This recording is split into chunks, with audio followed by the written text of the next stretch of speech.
July 1వ తారీఖు నుండి డిసెంబర్ 31 వరకు, అంటే ఈ 6 మాసాలు ధనుస్సు రాశిలో జన్మించినటువంటి వారికి ముఖ్యమైనటువంటి గ్రహాల మూలకంగా ఎలాంటి ఫలితాలు ఉన్నాయి అనేటువంటి విషయాన్ని తెలుసుకుందాం.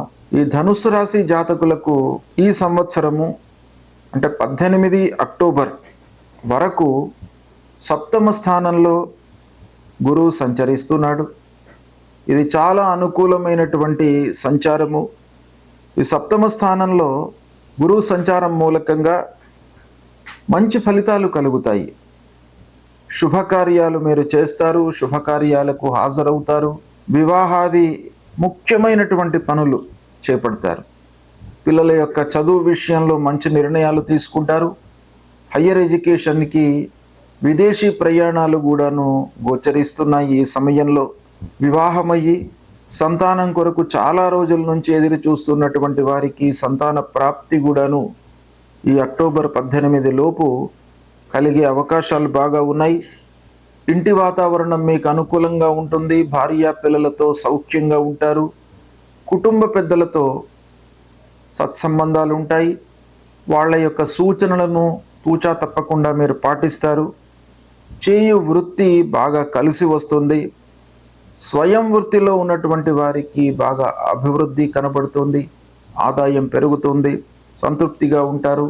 అన్ని విధాలుగా మీకు శుభ ఫలితాలు ఈ అక్టోబర్ 18 వరకు కనబడుతున్నాయి గురువు మూలకంగా.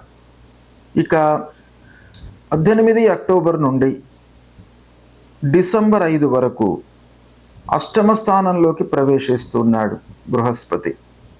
ధనుస్సు రాశి వారికి అష్టమ స్థానంలో కొన్ని ప్రతికూలమైనటువంటి ఫలితాలు ఉండే అవకాశాలు ఉన్నాయి. అష్టమ స్థానం దుస్థానము. ఈ స్థానంలో గురువు సంచరించడం మూలకంగా అసహనము, కోపము, భయము, ఆందోళన ఇవన్నీ కూడాను డెవలప్ అయ్యేటువంటి అవకాశాలు ఉంటాయి. ఇంటి వాతావరణం కూడాను ప్రశ్నార్థకంగా ఉంటుంది. అనవసరమైనటువంటి విషయాలు చర్చకు రావడము, తద్వారా ఇంటిలో భార్య పిల్లలతో గ్యాప్ ఏర్పడము, కుటుంబ పెద్దల యొక్క సహకారం లేకపోవడము, అనవసరమైనటువంటి పెట్టుబడులు, నష్టము వాటిల్లేటువంటి వాటిపై మనస్సు పోతుంది. అంటే బ్లైండ్గా మీరు నిర్ణయాలు తీసుకోవడం అనేటువంటిది ఈ సమయంలో జరుగుతుంది. ముఖ్యమైనటువంటి వస్తువులను, విలువైనటువంటి వస్తువులను కోల్పోవడము, ఎక్కడో పెట్టి మరిచిపోవడము, ఉద్యోగంలో ఉన్నటువంటి వారికి అధికారుల యొక్క సయోధ్య లేకపోవడము, అనవసరమైనటువంటి విమర్శలకు గురి కావడము, నిందలు, అపవాదులు ఇలాంటివన్నీ కూడాను ఉద్యోగస్తులకు కలిగే అవకాశాలు ఉన్నాయి. తోటి ఉద్యోగులతో మనస్పర్ధలు, ఆ ఉద్యోగంలో చేస్తున్నటువంటి ఆ సంస్థ లోపల కూడాను సంతృప్తి మీకు లేకపోవడము, అదృష్టము కలిసి రాకపోవడము, వృధా ప్రయాణాలు, ఆలస్యము, ప్రతి విషయం లోపల కూడాను ఆలస్యము చోటు చేసుకునేటువంటి అవకాశాలు, తద్వారా మనకు నష్టము వాటిల్లడము, కొన్ని పనులను మధ్యలో వదిలిపెట్టుకోవడము ఇలాంటివన్నీ కూడాను ఈ అష్టమ స్థానంలో గురువు సంచరిస్తున్నప్పుడు కలుగుతాయి. ఇది డిసెంబర్ వరకు ఉంది అష్టమ స్థానం. అంటే అక్టోబర్ 18 వరకు అనుకూలంగా ఉన్నాడు గురువు. దాని తర్వాత మళ్ళీ ప్రతికూలంగా ఉన్నాడు. అంటే ఈ 6 మాసాలలో జూలై 1 నుండి డిసెంబర్ 31 ఈ సమయం లోపల 18 అక్టోబర్ వరకు గురు యొక్క సంచారం అనుకూలంగా ఉంది. తదనంతరము ప్రతికూలంగా ఉంది గురువు యొక్క సంచారం. ఇక శని ప్రధానమైనటువంటి గ్రహ, ధనుస్సు రాశికి ధనాధిపతి. అలాంటి శని అర్ధాష్టమ స్థానంలో సంచరిస్తున్నాడు. ధనుస్సు రాశి వారికి అర్ధాష్టమ స్థానంలో శని సంచారము ప్రతికూలంగా ఉంటుంది. కుటుంబ వాతావరణము ఇబ్బందికరంగా ఉంటుంది. అనవసరమైనటువంటి గొడవలు, పిల్లలకు, భార్య, పెద్దలకు చాలా గ్యాప్ ఏర్పడము, ప్రతి విషయం కూడాను ఏదో రకంగా కలహానికి దారితీవడము, ఏ విషయం మనం చర్చించినప్పటికీ ఫైనల్గా మళ్ళీ తద్వారా ఆ చర్చల ద్వారా ఒక గ్యాప్ ఏర్పడము, ఇలాంటివి ఇంట్లో జరిగే అవకాశాలు ఉన్నాయి. వాగ్వివాదాలు, స్నేహితులతో కానివ్వండి, ఉద్యోగంలో సంస్థలో కానివ్వండి, తోటి ఉద్యోగులతో, అధికారులతో అనవసరమైనటువంటి వాగ్వివాదాలు ముందుకు వచ్చే అవకాశం, అనాలోచిత పెట్టుబడుల మూలకంగా నష్టం వాటిల్లేటువంటి అవకాశం ఈ అర్ధాష్టమ స్థానంలో బాగా ఉంటుంది.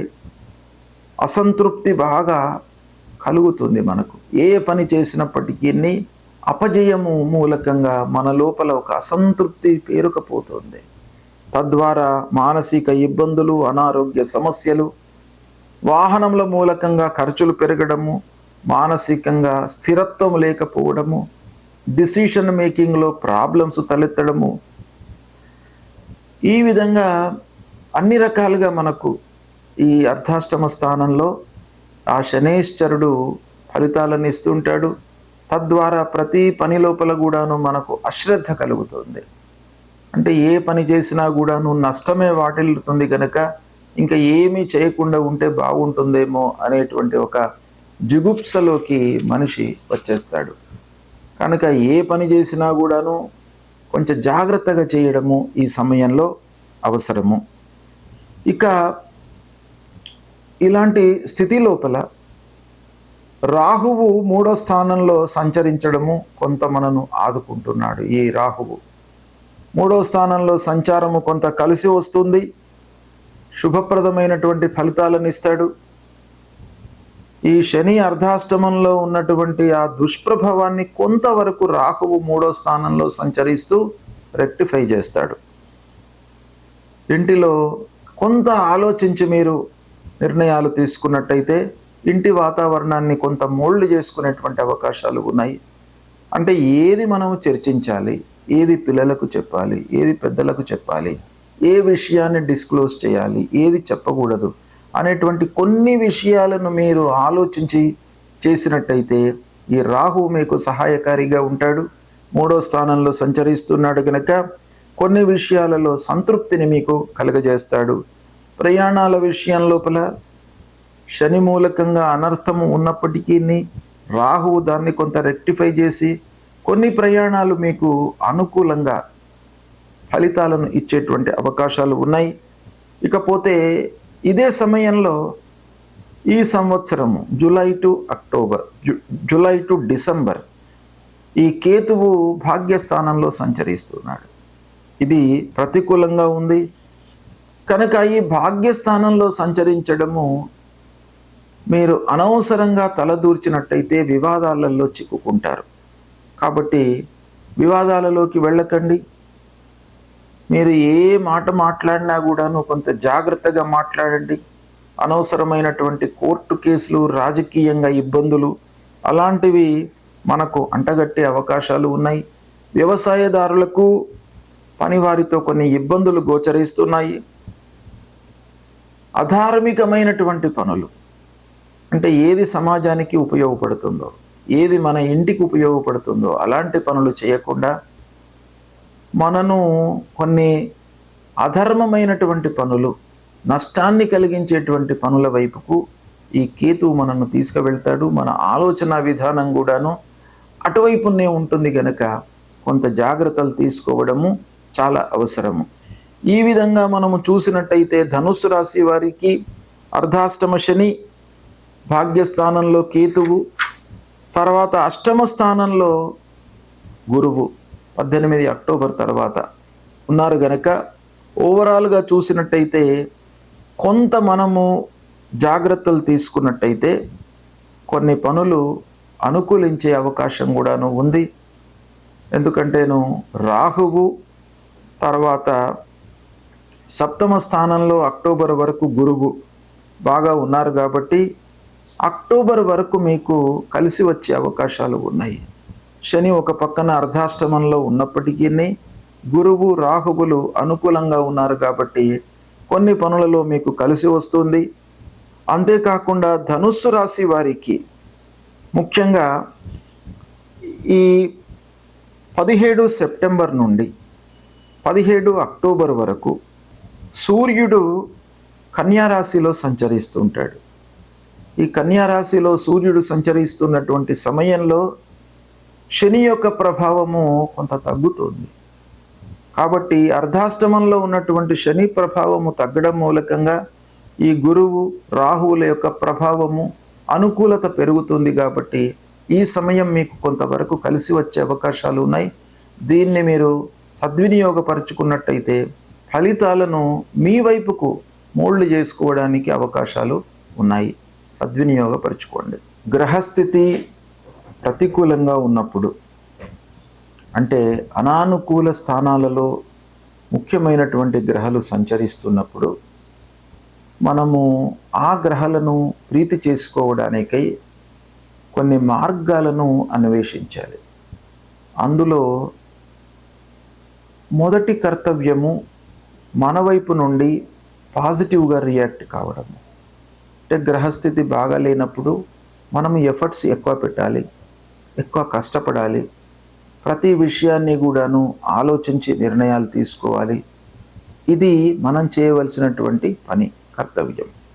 రెండవది పరిహారం.